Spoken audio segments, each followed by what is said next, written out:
Bonjour, bienvenue dans cette toute nouvelle émission Cuisine à la Nîmoise. Nous recevons aujourd'hui Anissa Sadaoui, Anissa Pâtisserie, vous connaissez peut-être, ou plutôt c'est elle qui nous reçoit dans sa boutique du périphérique de Nîmes. Allez, suivez-moi.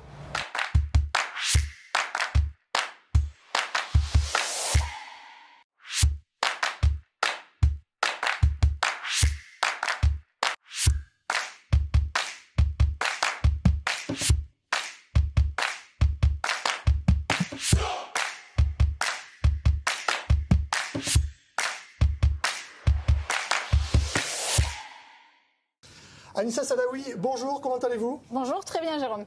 Merci de nous accueillir dans votre boutique, on n'est pas très loin du périphérique de Nîmes. Alors avant de rentrer dans le cœur de l'émission, on va rappeler les éléments de votre parcours. Vous êtes finaliste du meilleur pâtissier sur M6 en 2015. Vous lancez une gamme de chocolat pour diabétiques en 2017.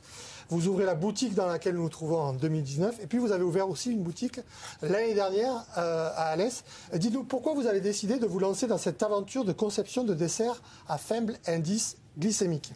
Après ma participation au meilleur pâtissier, j'ai été contactée par le groupe Bastide pour animer un congrès. C'était la SFD, le congrès du diabète. Et de là, avec Dorothée Bravard, qui est aujourd'hui mon associée, mais qui à l'époque était à la tête de la division du diabète du groupe, on a eu l'idée comme ça de faire des pâtisseries à Igeba. Si vous voulez, quand on participe au meilleur pâtissier, chaque année, il y a 12 participants. Donc si on veut profiter de l'engouement que la télé nous apporte, il faut travailler et avoir un concept concret pour que l'exposition médiatique que M6 nous donne puisse porter ses fruits après sur le long terme. Concrètement, quelle est votre recette magique pour faire des desserts à faible indice glycémique? Quel type de sucre vous utilisez? Il n'y a pas de recette magique. Il y a 2 ans de tests, d'échecs et d'aller-retour au CHU. Après, il faut, pour avoir des recettes Igeba, il faut changer les farines, il faut enlever le sucre blanc, il faut prendre de bonnes matières premières. Il faut choisir les bonnes matières premières pour limiter l'impact sur la glycémie.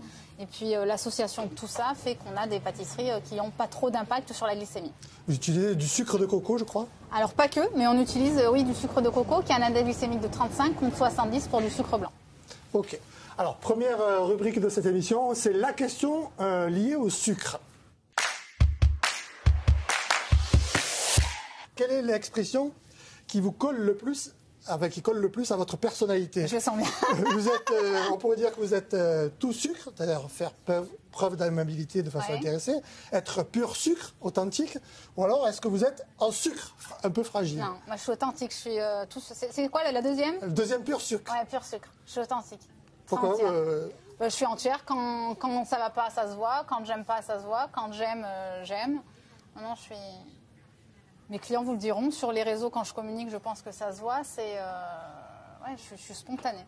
C'est vrai que quand on vous voit sur Instagram ou sur Facebook, ce qui ressort, c'est le côté spontané, simple et authentique. Et c'est important, et je suis dans la transparence, comme mes gâteaux.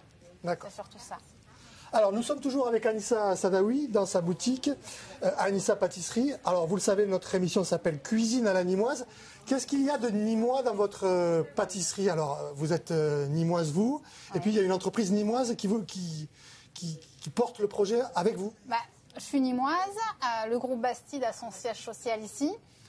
Mes enfants vont à l'école à Nîmes. Mes clients sont nîmois, donc je ne suis pas nîmoise d'origine. Mais je me sens nîmoise. Vous habitez Nîmes depuis combien de temps? J'habite Nîmes depuis 15 ans. D'accord. Alors, est-ce que dans vos produits que vous utilisez pour faire vos desserts, vous utilisez des produits locaux, vous privilégiez des circuits courts? Comment vous fonctionnez? Alors, pour la partie primeur, oui, circuit court. Par exemple, à Alès, c'est le panier Sévenol.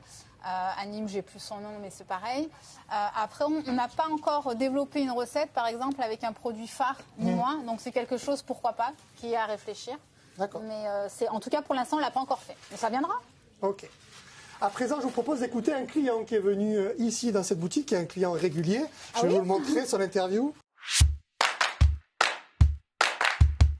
Voilà, j'ai découvert la pâtisserie d'Anissa depuis quelques années. J'ai sa fille aussi que j'entraîne au handball et voilà, de fil en aiguille, voilà, c'est des très bonnes pâtisseries pour les sportifs, pas trop de sucre.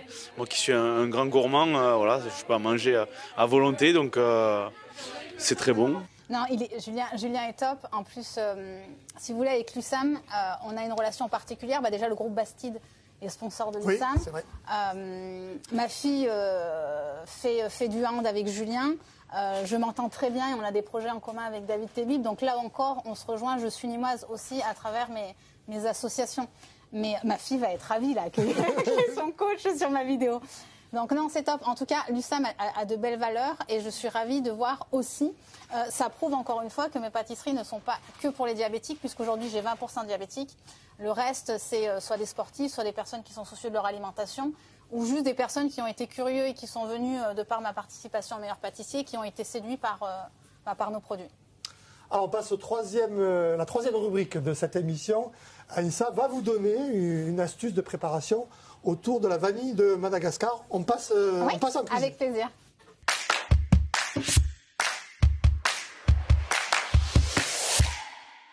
Mon astuce, moi, c'est pour limiter l'impact sur la glycémie, parce que c'est quand même l'essence même de mon concept. Ce qu'on fait en boutique, c'est qu'on utilise de très bonnes matières premières pour duper le palais et qu'il n'y ait pas ce manque de sucre, de saccharose. Donc par exemple, nous, la vanille, on la prend direct chez une petite productrice de Madagascar. Et en fait, on n'hésite pas à en mettre. Bon, ça coûte forcément plus cher, hein, mais au moins vous avez une vanille qui a du goût. Et il n'y a pas besoin d'ajouter du sucre. Regardez. Alors, on est toujours avec Anissa Sadaoui dans sa boutique de Nîmes, près du périphérique de Nîmes et de la boutique Bastide Médical. C'est la fin de l'émission, mais pour conclure, moi j'aimerais connaître un peu les perspectives de développement de votre entreprise. On entend une possibilité d'une installation à Montpellier, au centre-ville de Nîmes, une éventuelle franchise. Vous en êtes où de cette réflexion aujourd'hui ? Déjà, je suis très superstitieuse. Non, on a l'ambition avec le groupe Bastide de développer Anissa Pâtisserie, donc de ne pas s'arrêter à seulement 2 points de vente. Ce que je peux vous dire sans trop dévoiler, c'est que dès janvier, on aura un point de vente en centre-ville de Nîmes. Ah, super. Où ça ? C'est la surprise. C'est la surprise. Et en tout cas, oui, l'ambition, c'est d'avoir plusieurs points de vente pour Anissa Pâtisserie, donc développer la marque. Mais bonne chance à la marque Anissa. En tout cas, moi, je voulais vous dire que je vous suis depuis le début. D'abord parce que je suis diabétique et aussi parce que j'ai vraiment été passionné par votre histoire et le développement de votre entreprise. Je vous félicite. Bravo. Merci beaucoup, Jérôme. Parce que c'est beaucoup de travail. Vous êtes non seulement pâtissière, mais aussi chef d'entreprise, maman. Comment vous arrivez à conjuguer tout cela, en fait ? J'ai pas de recette magique. Hein. Je craque par moment. Ce que je me dis, c'est que de toute façon, on n'a rien sans le travail. C'est que je crois fort à mon concept et qu'il faut se donner les moyens. Donc, je pense que ça finira par payer. Et puis, mes filles, elles me voient épanouie, donc c'est le plus important. Et puis, je leur transmets la valeur du travail. On n'a rien sans rien et aussi, on peut croire en ses rêves. Je vous conseille aussi, puisqu'Anissa écrit des livres, c'est son 2e livre, de quoi préparer des goûters avec du sucre non raffiné. Je l'ai lu, vous allez voir, ça va vous donner un boost pour préparer des desserts de façon diététique en quelque sorte, si vous êtes diabétique ou pas.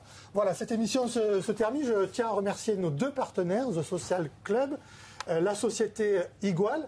Le mois prochain, le mois de janvier, nous recevons Vincent Croizard. Nous irons dans son restaurant rue des Chassettes. Quant à moi, je vous souhaite de bonnes fêtes de fin d'année.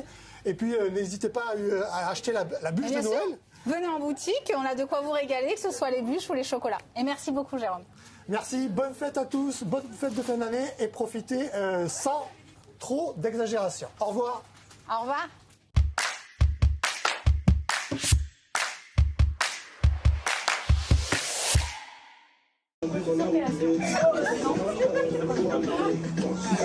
Ils se sont pas